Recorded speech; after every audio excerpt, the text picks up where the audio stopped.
जम्मू से बड़ी खबर। उपराज्यपाल मनोज सिन्हा ने नशा तस्करों पर सख्त कार्रवाई का ऐलान किया है। उन्होंने कहा, जो युवाओं का भविष्य बर्बाद करेंगे उन्हें बख्शा नहीं जाएगा। नए एसओपी के तहत तस्करों के पासपोर्ट, आधार और ड्राइविंग लाइसेंस रद्द होंगे, संपत्तियां जब्त होंगी और बैंक खाते फ्रीज किए जाएंगे। पुलिस स्तर पर बड़े तस्करों की पहचान सार्वजनिक की जाएगी।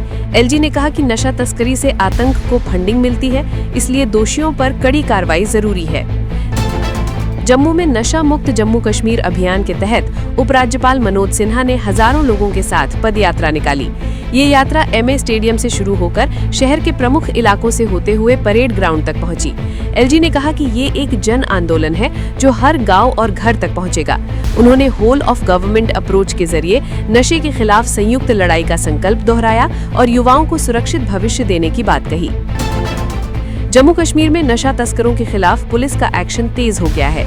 कुख्यात तस्कर लहू गुज्जर के नेटवर्क को तोड़ने के लिए बाड़ी ब्राह्मणा पुलिस ने बलोल खड्ड इलाके में बड़ा सर्च ऑपरेशन चलाया। 3 घंटे तक चले अभियान में इलाके के कई ठिकानों की तलाशी ली गई।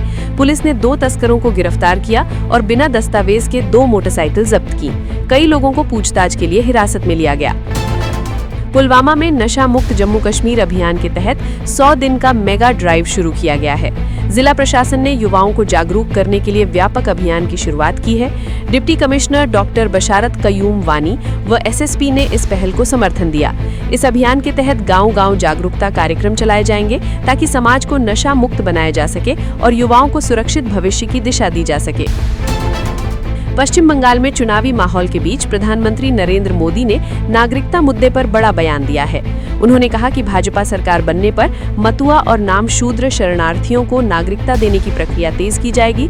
उन्होंने तृणमूल कांग्रेस पर लोगों में डर फैलाने का आरोप लगाया और कहा कि सीएए के जरिए सभी पात्र शरणार्थियों को नागरिकता दी जाएगी। पश्चिम बंगाल में केंद्रीय गृह मंत्री अमित शाह ने ममता सरकार पर जोरदार हमला बोला। बांकुड़ा की रैली में उन्होंने कहा कि भाजपा की सरकार बनने पर सिंडिकेट राज खत्म किया जाएगा। शाह ने आरोप लगाया कि राज्य में हर काम के लिए कटमनी देनी पड़ती है। उन्होंने वादा किया कि भाजपा सरकार महिलाओं की सुरक्षा सुनिश्चित करेगी और अपराधियों पर सख्त कार्रवाई होगी। जम्मू कश्मीर में शिवसेना यूबीटी ने अपना दायरा बढ़ाना शुरू कर दिया है।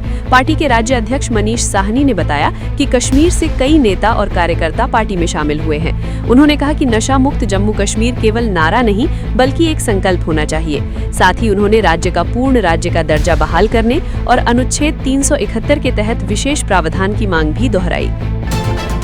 भारतीय वायुसेना प्रमुख air chief marshal AP Singh ने अमेरिका दौरे के दौरान रक्षा सहयोग को मजबूत करने पर जोर दिया। उन्होंने अमेरिकी वायुसेना प्रमुख जनरल केन विल्सबैक से मुलाकात की और रणनीतिक साझेदारी पर चर्चा की। इस दौरान उन्होंने north American aerospace defence command की कार्यप्रणाली भी देखी। सिंह ने कहा कि इस तरह की बैठकें दोनों देशों की सैन्य क्षमताओं और तालमेल को और मजबूत करती हैं। केंद्रीय मंत्री जितेंद्र सिंह ने जीएमसी कठुआ का दौरा कर स्वास्थ्य सेवाओं और मेडिकल शिक्षा की समीक्षा की। उन्होंने डॉक्टरों, नर्सिंग स्टाफ और छात्रों से बातचीत की और संस्थान की विकास योजनाओं पर चर्चा की। मंत्री ने कहा कि केंद्र सरकार जम्मू कश्मीर में स्वास्थ्य सुविधाओं को बेहतर बनाने और दूर-दराज इलाकों तक गुणवत्तापूर्ण इलाज पहुंचाने के लिए प्रतिबद्ध है। भारत के विदेश सचिव विक्रम मिस्त्री यूरोप दौरे पर जा रहे हैं, जहां वे फ्रांस और जर्मनी में उच्च स्तरीय बैठकों में हिस्सा लेंगे।